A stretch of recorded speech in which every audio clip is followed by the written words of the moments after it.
Magandang araw po, welcome po sa aking channel, Love9 TV. Patalasasan po, meron po ba kayong mga properties na napapabayaan or non-performing assets? Plan nyo ibenta, pero wala kayong oras sa pagbibenta nito. Kung ito'y pagkakatiwala nyo po sa amin, tawag lang po kayo sa aking numero, usap po tayo, gawan ko po ng video for free. Yes, libre po, wala po kayong babayaran. Tutulungan po namin kayong mabenta ang inyong property. Kami na po bala sa marketing, sa boosting or paid ads, even sa tripping. Hindi na po kayo mapapagod sa pag-entertain ng mga buyers. Kami na po bala sa lahat. Tawag lang po kayo. Nandito po tayo ngayon sa Tagaytay kung saan meron po tayong bagong video presentation. Isang residential property na may lot area 216 square meters. May floor area po ito na 300 square meters. Ito po'y fully furnished. Halos bago pa po ito at hindi naman natirahan ni owner, gawa ng nasa Amerika po sila lagi. Ito po yung garahe. Naka-tile flooring, maayos naman ang pintura ng ceiling at wall. Sa dulo po ay may access door papunta sa service area. At mula naman po dito sa garahe, ito naman po yung main door. At mamaya papasok tayo dyan, pero check po muna natin dito sa kabilang side itong bahay kung saan meron po itong grotto at naka-landscape na rin po ito. Buong property po ay nakapakod na at meron pong disenyo ang concrete fence at yan po yung covered lanay na may security grill at ito naman po yung sa gilid ng bahay at ito naman yung facade. Napaganda po ng disenyo, ito'y modern design. Meron pong pocket garden dito sa baba. Wala na po kayong papagawa dito kaya ready for occupancy na po. Anytime po, once na ma-acquire nyo ito, pwede na po kayong lumipat.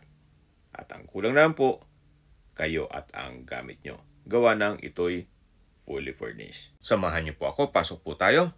Welcome po dito sa bahay ni Ma'am at Sir. Ito po yung living area o salas. Ito po'y naka-double high ceiling. May chandelier.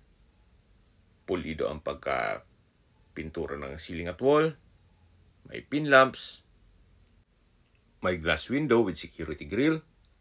Meron din pong floor-mounted inverter type 3-tunnel aircon. May TV. Then ito pong color red na upuan ay hindi po kasama yan. Premium tiles po ang ginamit dito sa flooring. Meron pong sofa. Then sa dulo po matatanaw natin ang dining area. At dito naman po yung powder room at yung hagdan. Itong ceiling po dito sa kabilang side ay naka-ceiling cove design. Then may pin lamps. At naka-glass railing po dito sa second floor. Then stainless po ang handrail. Dito naman po yung dining area na kung saan napakalaki po ng espasyo. Meron pong dining set. Then sa taas po may ceiling fan, may pin lamp. Maayos ang pintura ng ceiling at wall. Meron pong emergency lamp sa taas nito. At dito po sa dulo ay meron pong sliding glass door na may screen at security grill papunta naman dito sa covered lanay. Ito po yung naka-tiled wall at meron pong iba't ibang variants ng orchids. So mula po dito sa dining area, meron pong maliit na partition na kung saan sa likod po niyan ay yung master's bedroom. Pero check po muna natin itong formal kitchen. Dito po sa formal kitchen ay malaki din ang espasyo. Meron pong modular kitchen cabinet, kitchen countertop with stainless sink and faucet. Naka-tile flooring na rin po. Meron pong kitchen drawer, range hood, gas range, at naka-tiled wall na rin po ito. Napakaganda po ng disenyo. May pantry na rin. At dito naman po sa kabila, ganoon din po. Meron pong modular cabinets and drawers. May espasyo para sa electric kettle at microwave. At dito naman po yung access door. Papunta naman dito sa dirty kitchen. Ito pong dirty kitchen ay may kitchen countertop with double stainless sink and faucet. Meron pong storage ng kitchen utensils dito sa baba. At dito po sa taas, meron din pong wall-mounted kitchen cabinet. Kahit po dito, pulido po ang pagka-finish ng pintura. Meron pong another access door papunta sa service area. Mamaya pupuntahan natin yan na meron din po itong aluminum screen door. Yan po yung access door papunta sa formal kitchen at dito naman po yung common toilet and bath. Meron po itong bathroom sink, water closet with bidet, at meron pong body shower. From floor to ceiling din po ang tile bathroom wall. So mula po dito sa common toilet and bath, meron po ditong maid's quarter o maid's room. Naka-tile flooring, may sariling window glass, maayos din ang pintura ng ceiling at wall, at may double deck. Sa taas po ay meron pong wall-mounted wooden rack. At may center lamp. Mula po dito sa maid's quarter, lipat po tayo. So ito naman po yung access door papunta sa service area o laundry area. Kung saan meron din po dito ang kitchen countertop, may range hood, may wall-mounted cabinet, then sa baba po may storage. At tungkol naman po sa washing machine at dryer, siguro pag-usapan nyo na lang ni owner kung isasama yan. At dito naman po naka-tiled countertop, then may range hood, naka-tiled flooring, at ito naman po yung understairs storage na malaki din po ang espasyo niyan. Katabi lang po yung circuit breaker at meron pong access door naman dito na may aluminum screen door papunta naman sa covered car garage o sa garahe.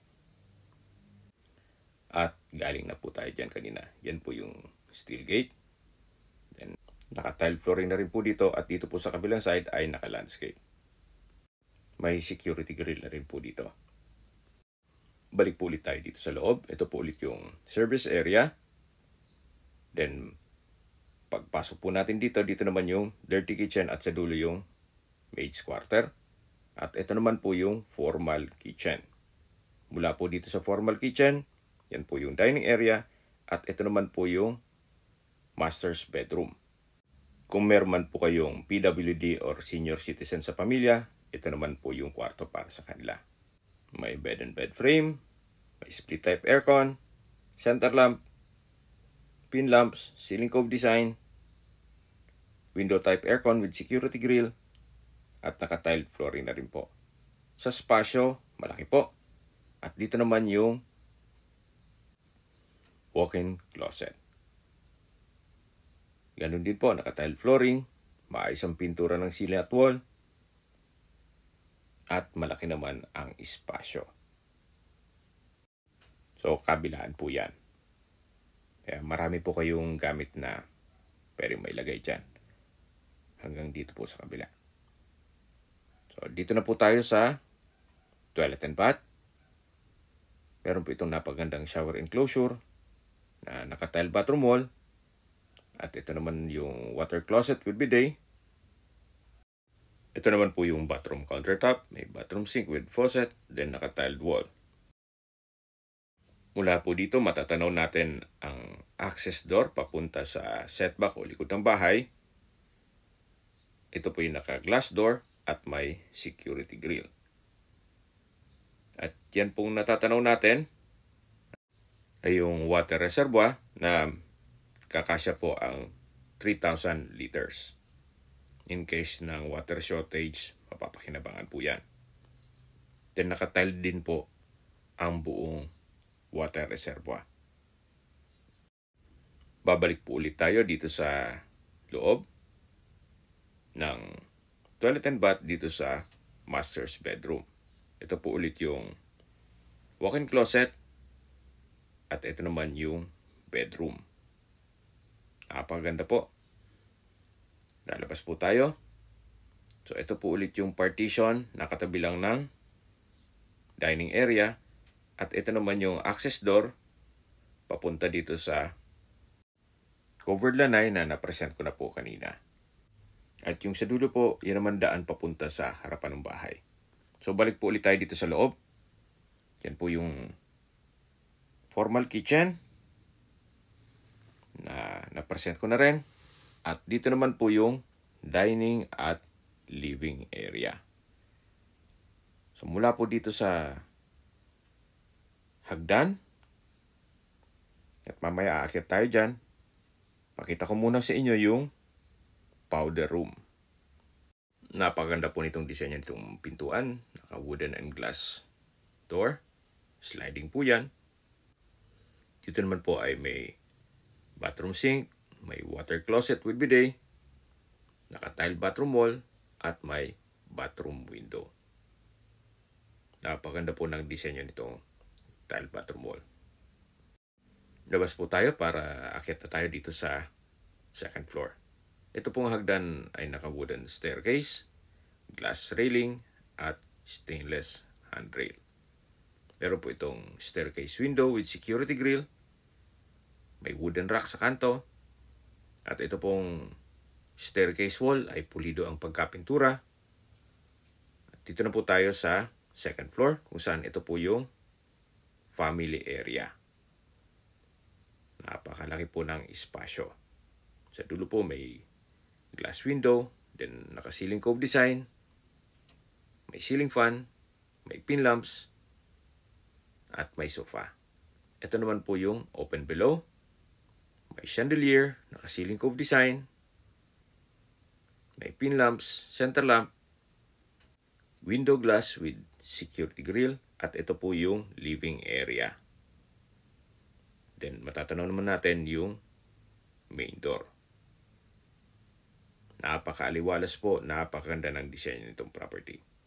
At mula po dito may access door na may aluminum screen door papunta naman sa balkonahe o terrace, kung saan napakalaki po ng espasyo.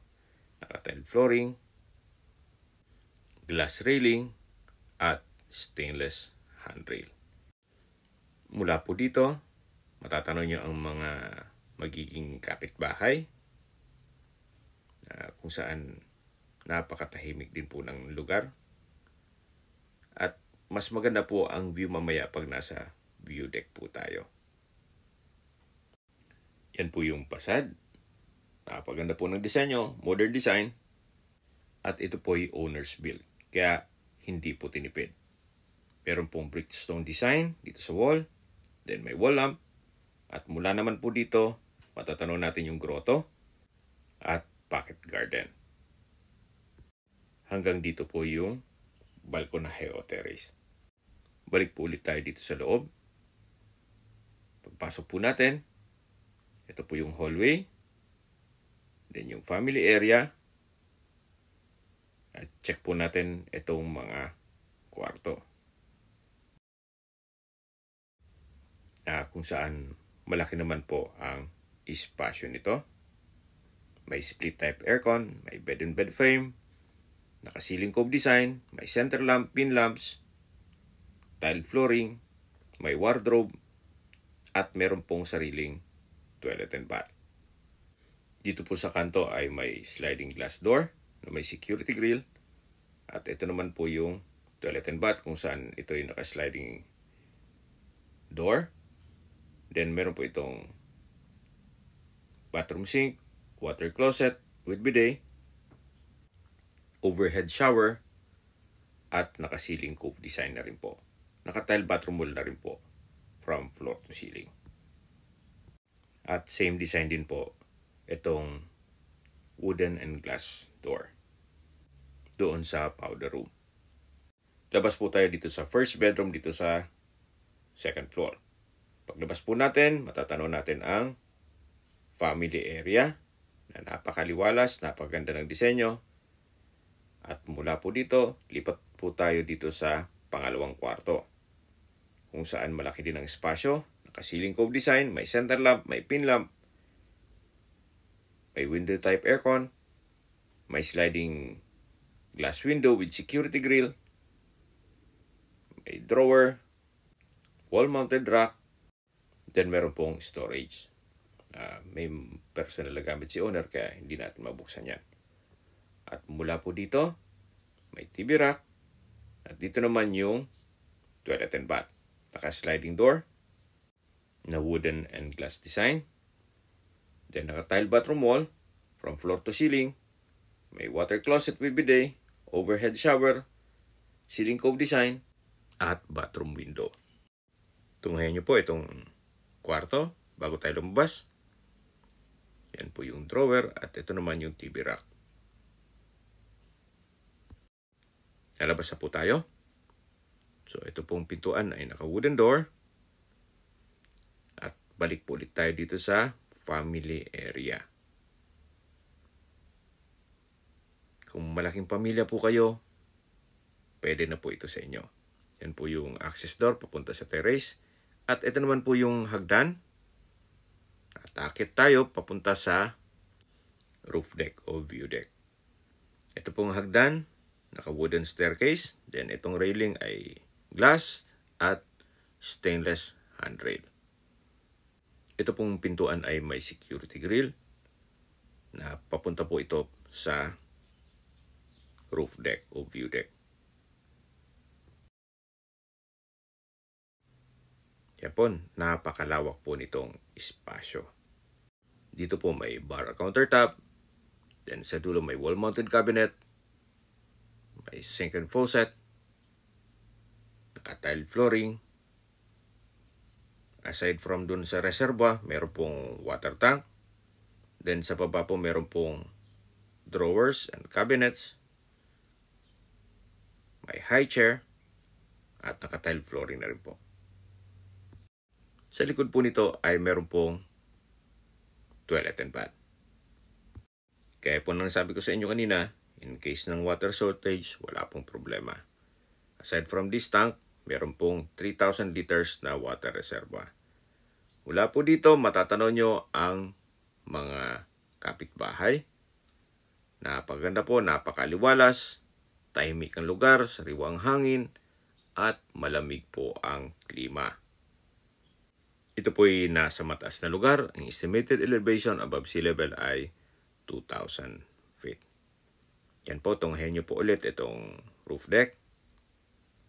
Napaganda po ng setup. May bar. At meron pong toilet and bath. Habang naglilibot po tayo at pinagmamasdan nyo po itong kapaligiran, pag-usapan na natin ang distance, location at travel time. Mula po sa Picnic Grove, ang distance is 1.1 km at ang travel time is 4 minutes. Kaya kung magti-tripping po tayo, sa Picnic Grove ang meeting place. At mula naman po sa People's Park, ang distance is 3.7 kilometers at ang travel time is 9 minutes. Mula naman po sa Tagaytay Flower Market, ang distance is 2.9 kilometers at ang travel time is 5 minutes. Mula naman po sa Tagaytay Rotonda, ang distance is 5.2 kilometers at ang travel time is 10 minutes. Sa Tagaytay Rotonda po ay kumpleto na rin gaya ng malls, hotels, restaurants, banks, schools, church, at hospital. Yan po yung lagi kong binabanggit sa aking video na dapat nyo i-consider sa paghanap ng property, yung meron pong malapit na hospital. Hindi ko naman po sinasabing sakitin kayo, yan naman po ay for emergency purpose lang naman. Mula naman po sa Calax, Santa Rosa Interchange, ang distance is 15 kilometers at ang travel time is 20 minutes. Ang Calax po ay connecting South Luzon Expressway, Skyway all the way to North Luzon Expressway at ibang parte ng Metro Manila. Mula naman po sa Manila o sa airport, ang distance is 55.5 kilometers at ang travel time is 54 minutes. Okay, sa presyo na po tayo. Binebenta po ito ni owner sa halagang 17.9 million pesos net. Ibig pong sabihin, si buyer po ang sasagot sa lahat ng taxes at expenses with regards to documentation. Kung may mga katanungan po kayo, tawag lang po kayo sa aking numero. At sa mga kababayan naman natin nasa ibang bansa, meron po akong Telegram. Sa mga iPhone user naman, may iMessage. Meron din pong Imo, Skype, Viber at WhatsApp. Same number lang po. 0917-316-3399. Sa mga nagtatanong naman po ng aming Facebook, meron po aming Facebook page na Nov9 TV at Facebook Reels video. Meron din pong TikTok at Instagram. Meron din po kami ibang YouTube channel na The Nov9 TV channel at Nov9 TV Listings. Sana po naibigyan yung aming video presentation. Paki-like and subscribe na lang po sa aking channel para ma-update din po kayo sa aking future listings. Kung sakali po hanap niyo yung mas malaking sukat ng lupa, meron din po kami ibang listings na pwede niyong pagpilian. Huwag po kayong mag-atubling tumawag sa amin, then let us know your budget para malaman namin kung anong property pwede namin ilok sa inyo.